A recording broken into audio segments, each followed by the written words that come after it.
दिवाली हो या भैया दूज हो, हम बनाएंगे कस्टर्ड पेड़े मिठाई। बहुत जल्दी सिर्फ आधा कप दूध से बनकर तैयार होती है। खाने में बहुत ज्यादा स्वादिष्ट, मुलायम, मजेदार से सिर्फ 10 मिनट में ये मिठाई बनकर तैयार हो जाती है। फिर आप चाहें तो किसी भी व्रत त्योहार में इसे आसानी से बना खा सकते हैं। इसको बनाने की सबसे अच्छी बात यह है कि हमने इसको बनाने में ना तो घी का इस्तेमाल किया है और ना ही इसमें हमने मावा डाला है। फिर भी ये बहुत ज्यादा स्वादिष्ट बना है, खाकर सबको मजा ही आ गया।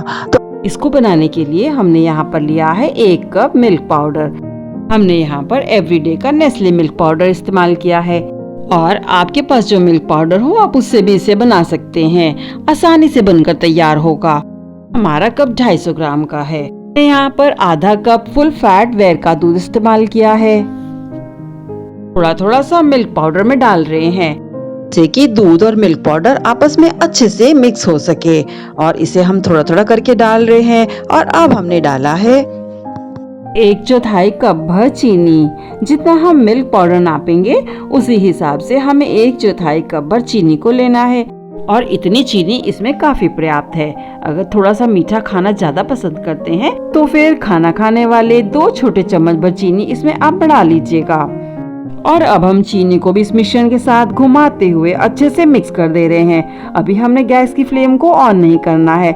सारी चीजों को इसी तरह से हमने इसमें मिला लिया है। और अब हमने यहाँ पर खाना खाने वाले 1.5 चम्मच भर वीकफील्ड का कस्टर्ड पाउडर लिया है, जो कि वेनिला फ्लेवर का है। इसे डालने से इस कस्टर्ड पेड़े मिठाई का स्वाद बहुत अधिक बढ़ जाता है। अगर आप चाहें तो इसे ऐड कर ले, और अगर नहीं है तो फिर इसके बिना भी आप इसे बना सकते हैं। और इसके साथ ही हमने कस्टर्ड को घोलने के लिए इसमें डाल दिया है 3 खाने वाले चम्मच भर दूध। फिर हमें यहाँ पर ठंडा दूध ही इस्तेमाल करना होगा, नहीं तो फिर नॉर्मल दूध भी इस्तेमाल कर सकते हैं, लेकिन गर्म दूध बिल्कुल नहीं इस्तेमाल करना है, क्योंकि अगर हमने गर्म दूध इस्तेमाल किया तो कस्टर्ड में गुठलियां पड़ सकती हैं। वो हमें नहीं करना है, तो इसलिए हमने इसे अच्छे से घोल देना है। स्मूथ सा घोल बनाकर तैयार करेंगे। लेकिन हम यहाँ पर बता दें फ्रेंड्स कि यहाँ पे कस्टर्ड डालने से 2-3 फायदे हमें हो जाते हैं, क्योंकि एक तो कस्टर्ड पेड़ों का स्वाद बहुत अधिक बढ़ जाता है और कलर तो अच्छा हो ही जाता है, साथ ही में पेड़े बनाते समय मिश्रण भी बहुत जल्दी गाढ़ा सा हो जाता है, और तब हमें मिश्रण को जल्दी जल्दी से चला लेना होता है। और अब कस्टर्ड के इस तैयार घोल में हमने डाल दी है 3 छोटी कुटी हुई हरी इलायची, जिससे कि पेड़ों का स्वाद बहुत अधिक बढ़ जाता है, खुशबूदार से हो जाते हैं। और इसके साथ ही हमने यहाँ पे डाला है 8-10 केसर के धागों को, जिससे कि स्वाद तो इलायची केसर का बहुत अधिक बढ़ ही जाता है। पेड़े खुशबूदार हो जाते हैं, खाकर मजा ही आ जाता है। इसलिए पेड़े बनाते समय इन्हें आप हो सके तो जरूर इस्तेमाल करिएगा। हमने यहाँ पर छोटे पैकेट्स वाला बेबी सैफरन को इस्तेमाल किया है। ये आसानी से किसी भी किराना स्टोर पर उपलब्ध हो जाता है। इसे इस्तेमाल करने की सबसे खास बात यह है कि इसका रंग और खुशबू बहुत ही ज्यादा अच्छी है। जब भी हम कोई रेसिपी बनाते हैं तो दूर से ही इसकी खुशबू समझ में आती है। तो अब हमने कस्टर्ड के घोल में केसर इलायची को अच्छे से मिला देना है, और इसके साथ ही हमने यहाँ पर ले ली है 1 बड़ा चम्मच भर दूध की फ्रेश मलाई। और अब इस फ्रेश मलाई को भी हमने 1 बड़ा चम्मच भर दूध मिल्क पाउडर के इस घोल में डाल के मिला देना है, क्योंकि हम यहाँ पर घी का इस्तेमाल बिल्कुल नहीं कर रहे हैं, तो इसलिए हमने यहाँ पर दूध की फ्रेश मलाई को ही इस्तेमाल किया है, जिससे कि पेड़े हमारे बहुत ही ज्यादा नरम मुलायम बनकर तैयार होंगे। कस्टर्ड के तैयार मिश्रण को भी हमने मिल्क पाउडर दूध के घोल में डाल देना है, और साथ ही में हमने इसे थोड़ा थोड़ा करके ही डालना है, ताकि सारा मिश्रण खुशबूदार सा हो जाए। में हमने गैस को इस समय ऑफ कर लिया है, ताकि हमारा कस्टर्ड तल से लगे नहीं। इस तरह से कस्टर्ड के घोल को एक हाथ से हमने धीरे धीरे से इसमें डालते जाना है, और सीधे हाथ से हमने स्पैचुला को भी चलाते रहना है। मिश्रण को हमने तल से भी अच्छे से चलाना है, और किनारों से भी हम इस मिश्रण को अच्छे से चलाएंगे, ताकि मिश्रण बिल्कुल भी ना लगे, और साथ ही में सारी चीजें अच्छे से इसमें आपस में मिक्स हो जाए। ध्यान रहे फ्रेंड्स कि हमने यहाँ पर भारत तल की कढ़ाई का ही इस्तेमाल करना है। साथ ही में हम आपको यहाँ पर ये भी बताना चाहेंगे फ्रेंड्स, अगर आप चाहें तो बीच बीच में गैस की फ्लेम को ऑफ भी कर सकते हैं। अब ये मिल्क पाउडर का मिश्रण देखने में तो अच्छा लग ही रहा है, साथ ही में काफी ज्यादा खुशबूदार भी हो चुका है। और अब हमने इस मिश्रण को लगभग 5 से 7 मिनट तक लगातार से चलाते रहना है और तब तक इसे हम सभी तरफ से चलाते रहेंगे तब तक हमारा मिश्रण थोड़ा सा ड्राई नहीं हो जाता है।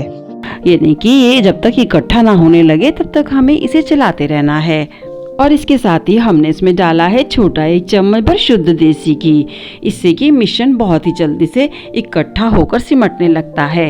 तो अब हम इसे डाल रहे हैं और इसके साथ ही इसे चलाते हुए हम इकट्ठा करेंगे। और ये देखिए फ्रेंड्स, कितनी जल्दी से हमारा मिश्रण बंधने सा लग गया है, ये सिमट रहा है। अब हमने इस मिश्रण को निकाल लिया है प्लेट में। अभी इस समय क्योंकि मिश्रण बहुत ज्यादा गर्म है, हम रूम टेम्परेचर पर ही ठंडा होने के लिए रख देते हैं। इस मिश्रण को रखे लगभग 20 मिनट हो चुके हैं और अब ये मिश्रण थोड़ा सा गुनगुना भर है, तो हाथों में थोड़ा सा हम घी लगा लेंगे। और अब थोड़ा सा इस पर भी घी लगाते हुए हमें सारे ही मिश्रण को इकट्ठा करके इसकी हमें जितनी लोइयां करनी है उतने हमने पेड़े को तोड़ लेना है। जितने बड़े हमें पेड़े करने हो उतनी बड़ी हमें लोइयों को करना होगा। सारे ही मिश्रण को थोड़ा थोड़ा पोर्शन करने के बाद हमने इसे अच्छा सा आकार दे दिया है। दोनों ही हथेलियों के बीच में थोड़ा सा दबाते हुए इस पोर्शन को हमने गोल पेड़े का आकार दे देना है और फिर अंगूठे और उंगली की सहायता से इस तरह से गोल गोल घुमाकर गोल पेड़ा कर लेना है। फिर सीधे हाथ के अंगूठे से थोड़ा सा अंदर की ओर दबा देंगे। कि बाद में हम ड्राई फ्रूट्स नहीं तो अपने मनपसंद की कोई भी सीड्स को इसमें लगा देंगे। दही पेड़ इस तरह से बनकर तैयार हो चुके हैं और हमने इनको सजाने के लिए यहाँ पर ले ली है छोटी कुटी हरी इलायची, जिसको कि हम थोड़ा थोड़ा सभी पेड़ों पे इस तरह से डाल देते हैं। लगभग 2-3 इलायची को हमने फ्रेश ही कूट लिया है, जिससे कि बहुत ही ज्यादा इनकी खुशबू बढ़ गई है। और साथ ही में हमने थोड़े से केसर के धागों को भी लेकर इन्हें हमने सजा दिया है। सभी के बीच में थोड़ी थोड़ी सी हमने इलायची डाल दी है और साथ ही में थोड़ा थोड़ा सा केसर भी डाल दिया है। और अब ये बहुत ही ज्यादा मजेदार स्वादिष्ट से बनकर तैयार हो चुके हैं। अगर आप चाहें तो इसे फ्रिज में रख के थोड़ा सा सेट कर लें। और अब हमने लगभग 10 मिनट के लिए इन कस्टर्ड पेड़े मिठाई को फ्रिज में रख दिया है, जिससे कि बहुत ही अच्छे से सेट हो चुके हैं। कस्टर्ड पेड़े मिठाई को बनने के बाद हमने इसे फ्रिज में रख दिया है, जिससे कि और ही अच्छे से ये सेट हो चुके हैं। एक्स्ट्रा घी भी अच्छे से सूख जाता है। अच्छे से अब ये सेट होकर तैयार हो चुके हैं और अब हम इन्हें कट करके दिखा रहे हैं। थोड़ा सा हमने इसे रात में बनाया है तो अभी इस समय कट कर रहे हैं। ये देखिए फ्रेंड्स, कितने अच्छे से प्यारे से बनकर तैयार हो चुके हैं। बहुत ज्यादा खाने में स्वादिष्ट बने हैं। और आप इस तरह से कस्टर्ड पेड़े मिठाई बनाएंगे तो आपकी भी कस्टर्ड मिठाई बहुत ही अच्छी सी बनकर तैयार होगी। बनने में बहुत ही ज्यादा कम समय लगता है।